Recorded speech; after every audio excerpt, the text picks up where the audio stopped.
नमस्कार दोस्तों, GS recipe के यूट्यूब चैनल पर आपका स्वागत है। आज हम सेक्शन बी यानी कि इंडियन कॉन्स्टिट्यूशन और पॉलिटी यानी कि भारतीय संविधान और राज्य व्यवस्था के बारे में डिस्कस करेंगे। आज से सेक्शन बी इसका स्टार्ट हो रहा है। सेक्शन ए जो है वह पूरा का पूरा 98 लेक्चर्स में जितने भी PYQ हैं उन सबको बना के अपलोड कर दिया गया है। आप लाइन से एक साथ स्टार्ट करके पूरा देख सकते हैं। उससे बाहर अगर वनडे कोई एग्ज़ाम है या यूपीएससी का प्रीलिम्स एग्ज़ाम है या तो स्टेट पीसीएस का कोई एग्ज़ाम है, एंशिएंट और मेडाइवल का क्वेश्चन मैं गारंटी देता हूं कि उससे बाहर नहीं आएगा। आज से हम सेक्शन बी की शुरुआत कर रहे हैं। सेक्शन बी में जितने भी PYQ आए हुए हैं उन सबको इस पूरे पार्ट में डिस्कस कर लिया जाएगा। और जो पहला पार्ट हमारा है वह है पार्लियामेंट्री सिस्टम ऑफ गवर्नमेंट यानी कि सरकार की संसदीय शासन प्रणाली के बारे में डिस्कस करेंगे। या इसका भाग एक होगा। और इससे रिलेटेड ये जो इस वीडियो की जो PDF है डिस्क्रिप्शन में दिए गए टेलीग्राम लिंक पर जाकर आप इसकी PDF को जो है वो डाउनलोड कर सकते हैं। तो पहले क्वेश्चन से शुरुआत करते हैं। पहला क्वेश्चन बोल रहा है कि संसदीय स्वरूप के शासन का प्रमुख लाभ क्या है। प्रमुख लाभ यह है कि पहला कथन है कार्यपालिका और विधानमंडल दोनों स्वतंत्र रूप से कार्य करते हैं। ये जो कथन है ये कथन गलत है, दोनों स्वतंत्र रूप से कार्य नहीं करते हैं। दूसरा कथन है कि यह नीति को निरंतरता प्रदान करता है और यह अधिक दक्ष है, मतलब इफ़िशियंट ज़्यादा है। नहीं, ये बात भी बिल्कुल गलत है। तीसरा कथन है कार्यपालिका विधानमंडल के प्रति उत्तरदायी बनी रहती है, तो ये बात बिल्कुल सही है। और चौथा कथन है सरकार के अध्यक्ष को निर्वाचन के बिना नहीं बदला जा सकता, ये भी बात गलत है, बदला जा सकता है। तो इस क्वेश्चन का जो सही जवाब हो जाएगा वह क्या हो जाएगा, वह हो जाएगा option number D is the right answer. Option number D is the right answer. अब इसके बारे में महत्वपूर्ण तथ्य जान लीजिए। महत्वपूर्ण तथ्य यह है कि जो संसदीय स्वरूप है, संसदीय स्वरूप के शासन का प्रमुख लाभ यह माना जाता है कि कार्यपालिका जो है वह विधानमंडल के प्रति उत्तरदायी हमेशा बनी रहती है। और संसदीय प्रणाली जो है वह लोकतांत्रिक, किसकी, लोकतांत्रिक शासन की वह प्रणाली है जिसमें कार्यपालिका अपनी लोकतांत्रिक वैधता विधायिका अर्थात संसद से प्राप्त करती है। किससे? संसद से प्राप्त करती है तथा विधायिका के प्रति उत्तरदायी होती है।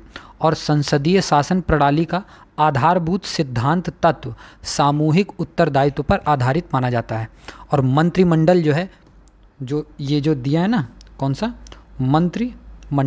मंत्रिमंडल जो है वह सरकार के जनता के प्रति सामूहिक उत्तरदायित्व को सुनिश्चित करने हेतु संसदीय लोकतंत्र की एक क्रियाविधि मानी जाती है। और भारत की संविधान की अगर बात की जाए तो भारत के संविधान में संसदीय शासन व्यवस्था के अंतर्गत मंत्रिमंडल के गठन से संबंधित प्रावधान किया गया है, जो कि इसका प्रावधान जो है वह अनुच्छेद नंबर 74 और अनुच्छेद नंबर 75 में इसका उल्लेख किया गया है। तो इस क्वेश्चन का जो सही जवाब बनता है वह क्या है, वह है option number C is the right answer. अगले प्रश्न की ओर बढ़ते हैं। अगला प्रश्न क्या है? अगला प्रश्न बोल रहा है कि निम्नलिखित कथनों में से उस एक को चुनिए जो मंत्रिमंडल स्वरूप की सरकार के अंतर्निहित सिद्धांत को अभिव्यक्त करता है। तो उस कथन को चुनना है जो मंत्रिमंडल स्वरूप के सरकार के अंतर्निहित सिद्धांत को अभिव्यक्त करता है। पहला कथन है कि सरकार के विरुद्ध आलोचना को कम से कम करने की ऐसी सरकार के विरुद्ध आलोचना को कम से कम करने की व्यवस्था जिसके उत्तरदायित्व जटिल हैं तथा उन्हें सभी के संतोष के लिए निष्पादित करना कठिन है, ये बात बिल्कुल गलत है।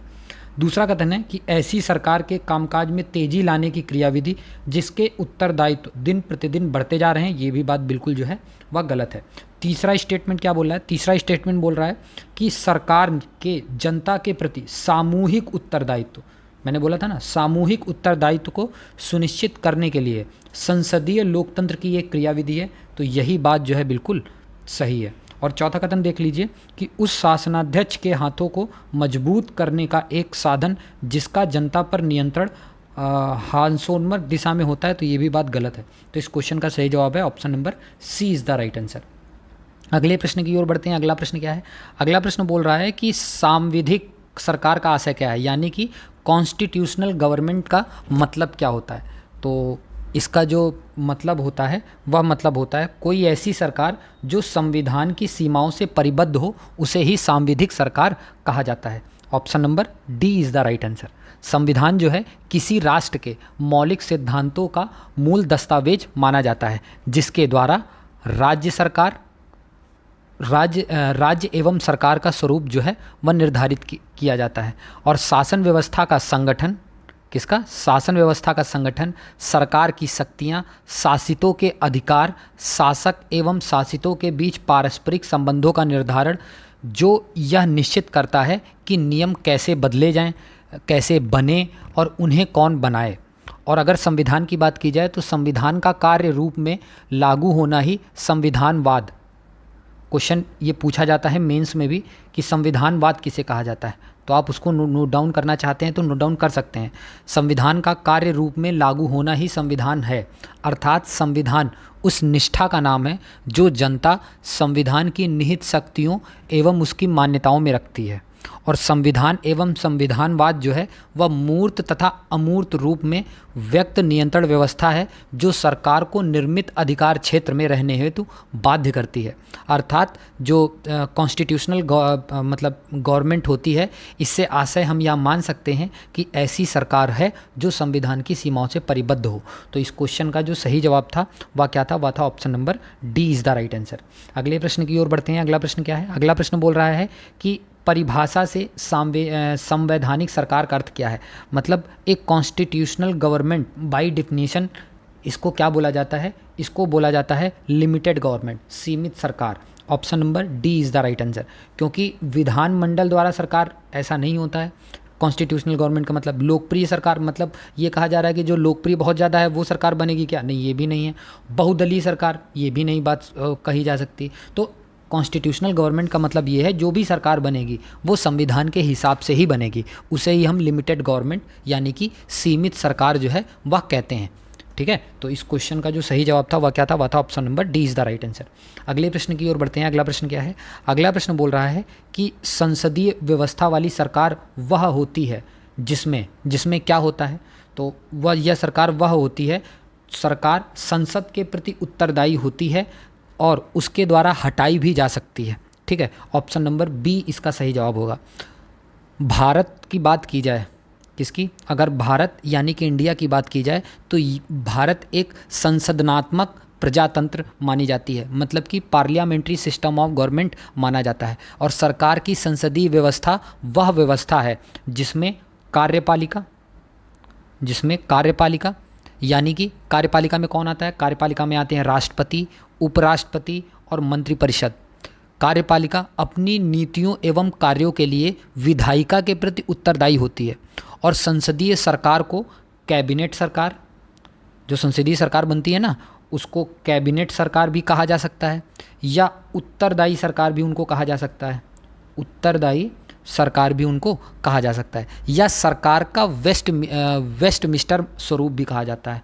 वेस्टमिस्टर स्वरूप भी इसको कहा जाता है। और यह जो पार्लियामेंट्री सिस्टम ऑफ गवर्नमेंट यानी कि संसदीय व्यवस्था जो है, यह कुछ इंपॉर्टेंट देश में इस्तेमाल हो रही है। कुछ इंपॉर्टेंट देश के नाम लिख सकते हैं आप, जैसे ब्रिटेन जो है, ब्रिटेन में पार्लियामेंट्री सिस्टम ऑफ गवर्नमेंट है। ब्रिटेन के बाद जापान जो है, जापान में भी पार्लियामेंट्री सिस्टम ऑफ गवर्नमेंट है। अगर कनाडा की बात की जाए तो कनाडा में भी पार्लियामेंट्री सिस्टम ऑफ गवर्नमेंट है। और कनाडा के बाद अपने इंडिया की बात की जाए तो इंडिया में भी पार्लियामेंट्री सिस्टम ऑफ गवर्नमेंट प्रचलित है। और सर्वप्रथम जो पार्लियामेंट्री सिस्टम ऑफ गवर्नमेंट यानी कि संसदात्मक सरकार जो है वह ग्रेट ब्रिटेन में आरंभ की गई थी, मतलब ब्रिटेन में यह सबसे पहले आरंभ की गई थी। और ब्रिटेन को ही संसदीय प्रणाली की जननी भी कहा जाता है। संसदीय प्रणाली की जननी जो है वह किसको कहा जाता है? वह ब्रिटेन को कहा जाता है। तो इस क्वेश्चन का जो सही जवाब था वह क्या था? वह था option number B is the right answer. अगले प्रश्न की ओर बढ़ते हैं। अगला प्रश्न क्या है? अगला प्रश्न बोल रहा है कि संसदीय शासन प्रणाली का जन्मदाता किसे माना जाता है? तो मैंने बताया था या किसे माना जाता है या ब्रिटेन को माना जाता है। Option number A is the right answer. अगले प्रश्न की ओर बढ़ते हैं। अगला प्रश्न क्या है? अगला प्रश्न बोल रहा है कि निम्नलिखित कथनों में से कौन सा कथन सही है। तो इनमें से कौन सा कथन सही है? तो पहला कथन है कि भारतीय संविधान अध्यक्ष प्रेसिडेंशियल है, नहीं ये बात बिल्कुल गलत है। भारत एक नाम मात्र का राजतंत्र है, ये भी बात गलत है। भारत एक कुलीन तंत्र है, ये भी बात गलत है। भारत एक संसदात्मक प्रजातंत्र है यानी कि पार्लियामेंट्री डेमोक्रेसी है, तो यही बात जो है वह सही हो जाएगी। Option number D is the right answer. अगले प्रश्न की ओर बढ़ते हैं। अगला प्रश्न बोल रहा है कि निम्नलिखित कथनों पर विचार कीजिए। क्या कथन है? कथन है कि संवैधानिक सरकार वह है यानी कि a constitutional government is one which, constitutional government जो होती है वो क्या करती है? वो करती है, पहला कथन है और दूसरा कथन दे रखा है, जो राज्य की सत्ता के हित में व्यक्ति की स्वतंत्रता पर प्रभावकारी प्रतिबंध लगाती है। नहीं, प्रतिबंध जो है वो नहीं लगाती है। हमेशा याद रखना, जो सांविधिक सरकार होती है यानी कि कॉन्स्टिट्यूशनल गवर्नमेंट होती है, वह कभी प्रतिबंध नहीं लगाती है किसी व्यक्ति के, मतलब सत्ता के हित में व्यक्ति की स्वतंत्रता पर वो कभी प्रतिबंध नहीं लगाएगी। तो पहला कथन जो है वह गलत है। दूसरा कथन है, जो व्यक्ति की स्वतंत्रता के हित में राज्य की सत्ता पर प्रभावकारी प्रतिबंध लगा सकती है। हाँ, ये बिल्कुल बात सही है। ठीक है, तो इस क्वेश्चन का जो सही जवाब हो जाएगा वह क्या हो जाएगा? वह हो जाएगा option number B is the right answer. Option number B is the right answer. और याद रखना कि संवैधानिक सरकार वह होती है जो व्यक्ति की स्वतंत्रता के हित में राज्य की सत्ता पर प्रभावकारी प्रतिबंध लगाती है। मतलब जहां ज़रूरत होती है वहीं पर आपको एक तरीके से प्रतिबंध लगाएगी, नहीं तो हर जगह नहीं। मूलतः व्यक्तिगत स्वतंत्रता की रक्षा हेतु ही सरकार की अवधारणा का आधार माना जाता है। तो इस क्वेश्चन का जो सही जवाब है वह है option number B is the right answer. अगले प्रश्न की ओर बढ़ते हैं। अगला प्रश्न क्या है? अगला प्रश्न बोल रहा है कि सरकार की संसदीय व्यवस्था के विषय में निम्नलिखित में से कौन सा वक्तव्य जो है वह सत्य माना जाता है? तो पहला कथन है कि विधायिका जो है वह न्यायपालिका के प्रति जवाबदेह होती है।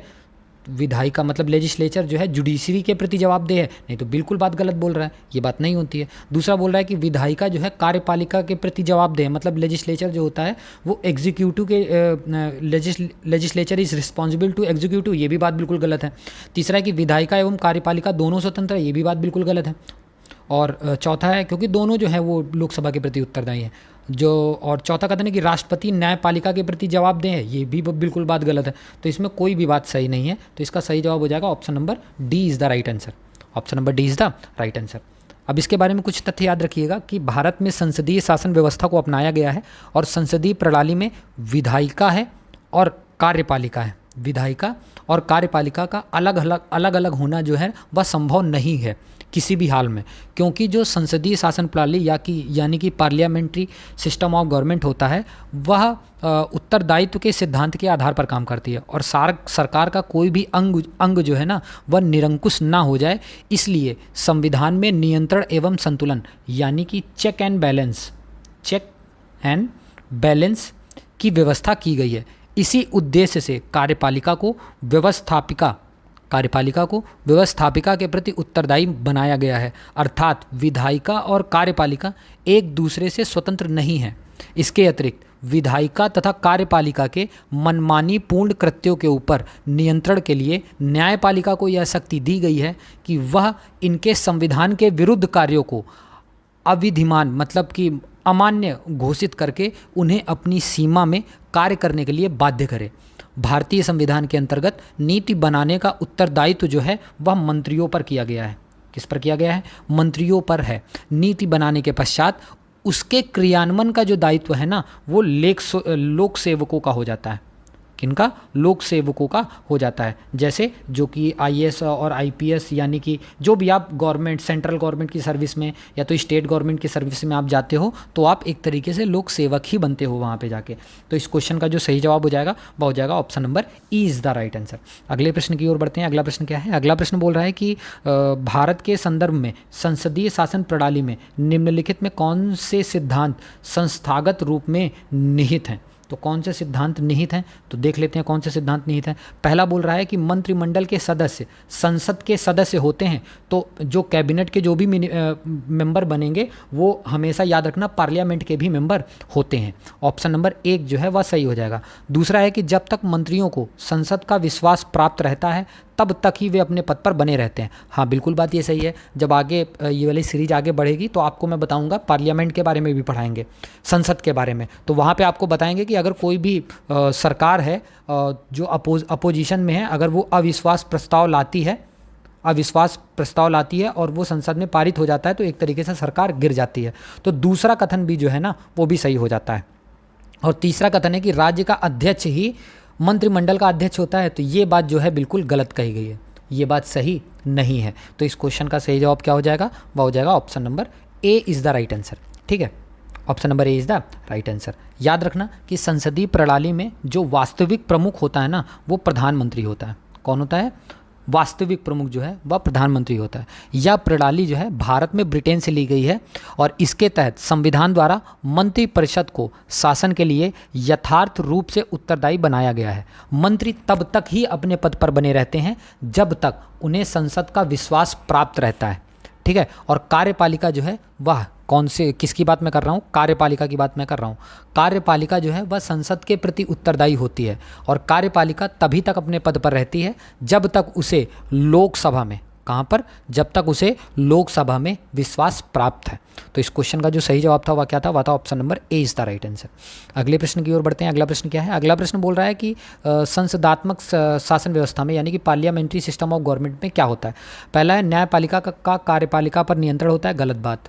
कार्यपालिका का न्यायपालिका पर नियंत्रण होता है, गलत।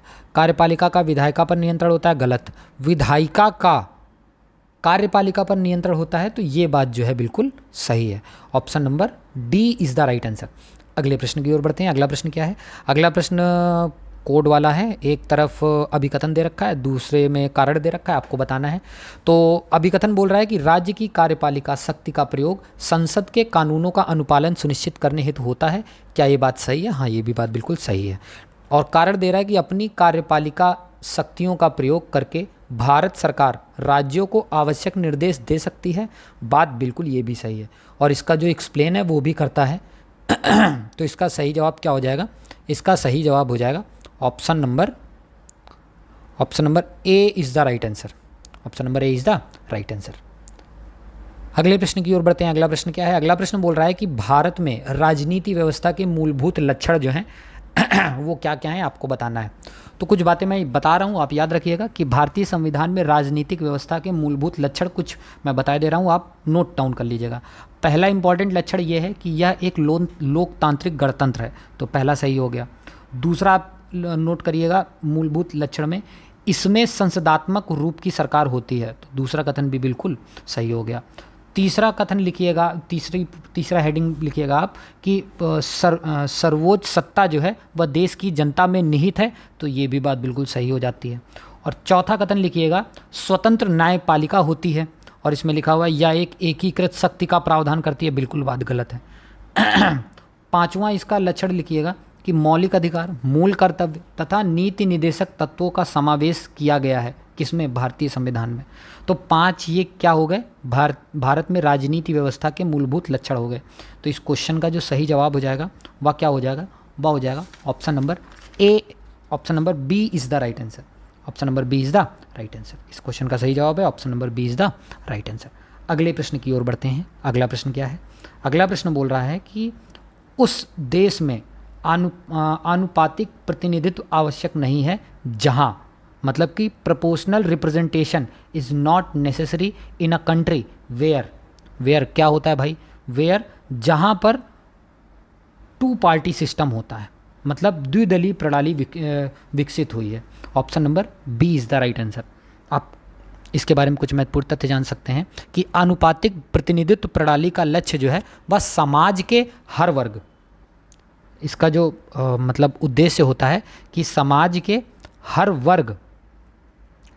वर्ग हित व समूह को समुचित प्रतिनिधित्व उपलब्ध कराना होता है, जो प्रजातंत्र के मूल मंत्र को जो है वह साकार करता है, जिसमें बहुसंख्यक के साथ साथ अल्पसंख्यकों के हितों की रक्षा भी होती है और द्विदलीय प्रणाली में इसकी आवश्यकता जो है वह नहीं होती है। तो इस क्वेश्चन का जो सही जवाब था वह क्या था, वह था option number B is the right answer. अगले प्रश्न की ओर बढ़ते हैं। अगला प्रश्न क्या है, अगला प्रश्न बोल रहा है कि भारत एक गणतंत्र है जिसमें अंतर्निहित है।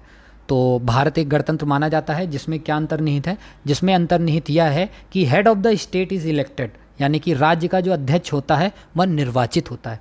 Option number A is the right answer, क्योंकि हमारे उद्देशिका स्पष्ट शब्दों में यह घोषणा करती है हमारे संविधान की कि संविधान के अधीन सभी प्राधिकारों का स्रोत भारत के लोग हैं। किसी बाहरी प्राधिकारी के प्रति कोई अधीनता नहीं है। संविधान द्वारा भारत को गणराज्य घोषित किया गया है। इसका अर्थ यह माना जाता है कि भारत में राष्ट्र का जो प्रमुख होगा अर्थात राष्ट्रपति जो होगा वो निर्वाचित होगा। ठीक है, डायरेक्ट वे से नहीं, इनडायरेक्ट वे से निर्वाचित किए जाते हैं, लेकिन निर्वाचित ही किए जाते हैं। तो इस क्वेश्चन का जो सही जवाब हो जाएगा वो हो जाएगा option number A is the right answer. Option number A is the right answer. अगले प्रश्न की ओर बढ़ते हैं। अगला प्रश्न क्या है? अगला प्रश्न बोल रहा है कि भारत एक गणतंत्र है, इसका क्या अर्थ है? तो भारत एक गणतंत्र है, इसका अर्थ होता है कि भारत में वंशानुगत शासन नहीं है। Option number C is the right answer. अगले प्रश्न की ओर बढ़ते हैं। अगला प्रश्न क्या है? अगला प्रश्न बोल रहा है कि निम्नलिखित कथनों पर विचार कीजिए और नीचे दिए गए कूट से सही उत्तर चुनिए। एक जगह कथन दे रखा है, दूसरी तरफ रीजन दे रखा है। इसको थोड़ा ऊपर कर लेते हैं। हाँ, कथन बोल रहा है कि भारत एक गणतंत्र है। क्या ये बात सही है? हाँ, ये बात बिल्कुल सही है। कारण में दे रहा है कि भारत में संविधान संघ तथा राज्यों में शक्तियों का विभाजन करता है। तो बात तो बिल्कुल सही है, लेकिन ये इसका एक्सप्लेन नहीं करता है। ठीक है, तो इस क्वेश्चन का जो जवाब हो जाएगा वह क्या हो जाएगा? वह हो जाएगा option number B is the right answer. Option number B is the right answer. अगले प्रश्न की ओर बढ़ते हैं। अगला प्रश्न क्या है? अगला प्रश्न बोल रहा है कि भारत में संसदीय व्यवस्था के कार्यकरण में मूल समस्या उत्पन्न होती है। मूल समस्या कौन सी उत्पन्न होती है? मूल समस्या यह होती है कि सशक्त एवं जीवनक्षम दलीय व्यवस्था के अभाव के कारण। Option number A is the right answer. क्योंकि पॉलिटिकल साइंस एंड गवर्नमेंट में एक लेखक हैं जिनका नाम है गार्नर। जिनका नाम क्या है? जिनका नाम है गार्नर। गार्नर ने लिखा है कि संसदीय व्यवस्था का सफल कार्यकरण सशक्त दल प्रणाली पर निर्भर करता है और इस शासन प्रणाली के कार्यकरण के लिए द्विदल, कौन सा? द्विदल प्रणाली आदर्श व्यवस्था माना जा सकता है। और भारत में बहुदलीय प्रणाली एवं प्रभावी दो दलों की अनुपस्थिति के कारण संसदीय प्रणाली अपेक्षानुरूप कार्यक्षम नहीं हो पा रही है, मतलब सक्सेसफुल नहीं हो पा रही है। ठीक है, ये किसने बोला था? या गार्नर ने बोला था। तो इस क्वेश्चन का जो सही जवाब है वह क्या है? वह है option number A is the right answer. अगले प्रश्न की ओर बढ़ते हैं। अगला प्रश्न क्या है? अगला प्रश्न बोल रहा है कि मंत्रिमंडलीय शासन प्रणाली में मंत्रिमंडल जो होते हैं वो साधारणतया सत्तारूढ़ रहता है। कब तक रहता है? जब तक उसे विधानमंडल के लोकप्रिय सदन का विश्वास प्राप्त होता है। Option number B is the right answer. Bharat का संविधान भारत में संसदीय पद्धति की सरकार की व्यवस्था करता है और मंत्रिमंडलीय शासन प्रणाली में मंत्रिमंडल जो है वह भारतीय संविधान के अनुच्छेद 75 सब क्लॉज 3 के तहत पूर्ण रूप से लोकसभा के प्रति उत्तरदायी होता है। किसके प्रति? लोकसभा के जो प्रति है वह उत्तरदायी होता है। वह तभी तक सत्तारूढ़ रह सकता है जब तक उसे निचले सदन यानी कि लोकसभा में विश्वास मत प्राप्त होता है। इसका अभिप्राय यह माना जाता है कि मंत्रिपरिषद तभी तक है जब तक उसे सदन में बहुमत प्राप्त है। दूसरे शब्दों में कहा जाए तो लोकसभा जो है वह मंत्रिमंडल को अविश्वास प्रस्ताव पारित कर हटा सकती है। ठीक है, तो इस क्वेश्चन का जो सही जवाब था वह क्या था? वह था option number B is the right answer. और आज के अंतिम प्रश्न की ओर बढ़ते हैं। अंतिम प्रश्न है कि भारतीय राजनीति पद्धति के बारे में निम्नलिखित में से कौन सही नहीं है? इनमें से कौन सा सही नहीं है? पहला है कि धर्मनिरपेक्ष राज्य है, बिल्कुल सही बात है, सेकुलर स्टेट है। दूसरा है कि संसदीय पद्धति की सरकार है भारत में, बिल्कुल ये भी बात सही है। तीसरा है यूनियन पॉलिसी है, बात तो ये भी बिल्कुल सही है। और चौथा है प्रेसिडेंशियल फॉर्म ऑफ गवर्नमेंट यानी कि राष्ट्रपतीय पद्धति की सरकार है, तो यही बात जो है बिल्कुल गलत है और क्वेश्चन के हिसाब से यही सही जवाब हो जाएगा। Option number D is the right answer. तो ये जो सीरीज चल रही है सेक्शन बी कैसी लग रही है आपको? प्लीज़ कमेंट सेक्शन में लिख के बताइए और अगर कोई सजेशंस आपको देना हो तो कमेंट सेक्शन में लिख के तब भी बता सकते हैं आप। और प्लीज़ वीडियो को लाइक करिए और चैनल को सब्सक्राइब करिए। धन्यवाद।